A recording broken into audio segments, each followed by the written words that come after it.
بەنای خۆی گەورە زۆر بەخێر بێن سوپاسی خۆی گەوراکەم ئەو فەزڵی پێدان کە پێکەوە لە نزیکەوە بەدیداتان شابی و تێیدا سپاسی بەڕێستان بکەین کە لە ڕابردوودا خزمەتێکی گەورەتان لە ڕێی نەخۆشخانەی بێزدایفەوە بە کەتی تەندروستی و نەخۆشە بەڕێزەکان کردووە.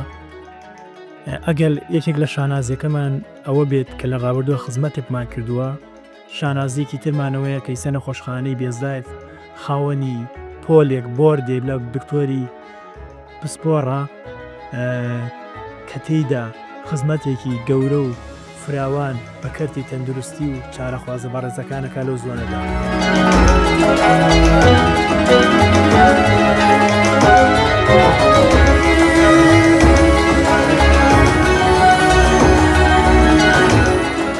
ئێمە زۆر جار وتومانە نەخۆشەکان کەس و کاری ئێمە، چارەسەرکردنیان ئامانەتێکە لە گەردنمان.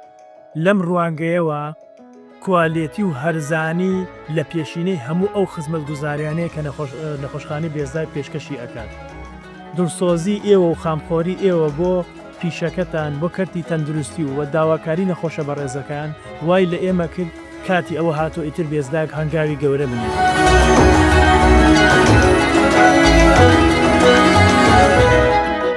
زۆر سپاس بۆ هاتنتان، زۆر زۆر خۆشحاڵ بووم بە دیدارتان، یاخوا بەخێر بێت.